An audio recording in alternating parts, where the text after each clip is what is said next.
I thank the honourable member for Dobell, and I call the honourable member for Deakin. Well, thanks very much, Mr Deputy Speaker, and I want to associate myself with all of the excellent remarks from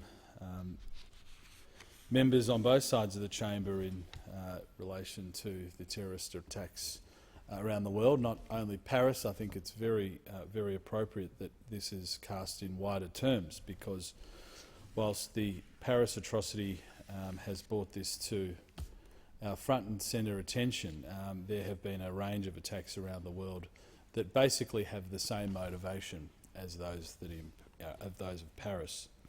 Obviously, the Paris attacks were devastating, though, and we know 130 people were killed at the hands of Islamic terrorists, and in addition to that, there were 368 people injured, including one what appeared to be a very brave Australian.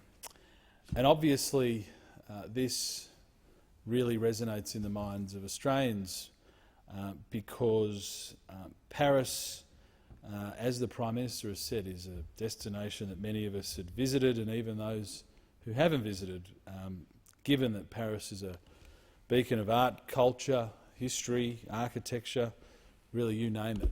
We all know it as the City of Lights, and of course, being an economic powerhouse and a city of around 10 million people, really is a centre of Western history and civilisation. There's no doubt about it. So an attack on Paris really sticks with us all. But notwithstanding the greatness of Paris as a city, at the hands of just a few Islamic terrorists, it was brought to its knees in a way that hasn't happened since World War II. And while it's a city that's understandably, and we all know here, has experienced its fair share of turmoil over the centuries and recent history, really this is something that the French people and Europeans, whilst they've been grappling with for a number of years now, as the rest of the world, have not experienced this in its full force and full fury in the way that it was just some weeks ago. They are the worst attacks since the Madrid bombings in 2004, and they just again highlight the seriousness of the threat that all Western liberal democratic nations face. Of course, we know back in the early 2000s, terror attacks such as those in Madrid and obviously most notably September 11, were carefully planned from remote operatives based in Afghanistan and at the time loosely referred to as Al-Qaeda. But the threat we now face in the West, as is most evident from these recent attacks, originate from a far more sophisticated set of jihadists based around the ISIS death cult. And unfortunately, the tentacles and influence of ISIS spread far beyond its geographic sphere of control in Syria and northern Iraq. It's quite sobering to note that it's estimated that more than 20,000 people from across the world have travelled to Syria to participate in the conflict in that region since fighting broke out in 2007. And it's clear that a large number of those would have been motivated and would have ultimately become combatants for ISIS. Of the many thousands from Europe who've travelled to Syria to join the conflict, France, lamentably, has seen one of the highest numbers also.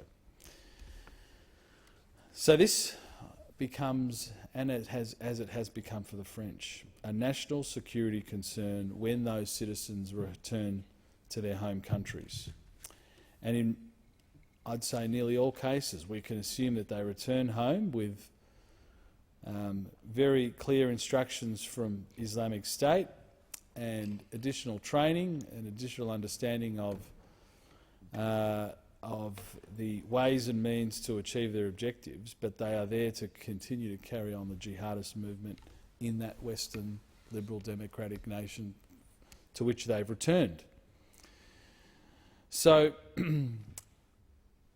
it was clear that some of the attackers that carried out the atrocities on the 13th of November were people who travelled from Syria and taking advantage of weak borders along the way to get to Paris, and in addition to French citizens. This is a very, very alarming set of facts, and in some respects an inconvenient set of facts for all of us to grapple with. But what is most alarming, quite frankly, is that these attacks could have happened anywhere. London, Berlin, Rome, Washington, heaven forbid, and dare I say, even an Australian city. But for the grace of God, it hasn't occurred on Australian soil, and but for our amazing security services and others, it hasn't. But we must look at this template that Islamic State have used in Europe and ensure that it is not a template that can be utilised here in Australia. We've obviously suffered our own fair share of terrorist attacks. The Bali bombings, the Marriott Hotel bombings, these were directly targeted at Australian interests and at Australians. And as a thriving Western democracy, we're of course not immune from the hate groups like Islamic State, and unfortunately we know, similar to France, that Australia has had its fair share of recruits to the ISIS cause. And this is why it's so important that we've acted as a government to be categoric in our view, and that is to strip the citizenship of dual nationals who have shown their allegiance to be with a creed or a cause or a perverted barbaric ideology, rather than people who have shown their allegiance to Australia. Clearly it is the view of this government, it is the view of this House, it is the view of Australians that those who participate in acts of war with Islamic State, raping and pillaging, quite frankly, medieval barbarity that we have not seen for centuries, never deserve the privilege of being able to call Australia home. And I'm very, very glad to have seen moves, very, very strident moves from this House to ensure that that legislation comes into full force as soon as possible. Of course, the events in Paris also show the importance of maintaining strong border controls, because governments ultimately must be able to appropriately vet every single person who either is seeking asylum or ultimately wants to become a citizen of our country.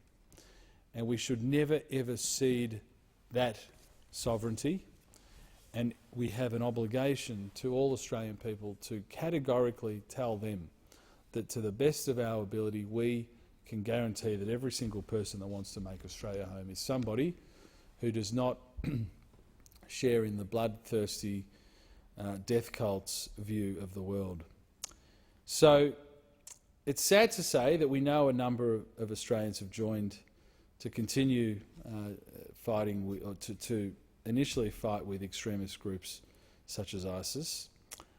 They're participating in conflicts in places such as Syria and northern Iraq, and that is clearly a failure. It is a failure that we have a situation where people who have, in many cases, been born and grown up here do not feel an allegiance to Australia. In many cases, people who have been able to revel in the freedoms and the relative prosperity that we have in this country, but who somehow are drawn or are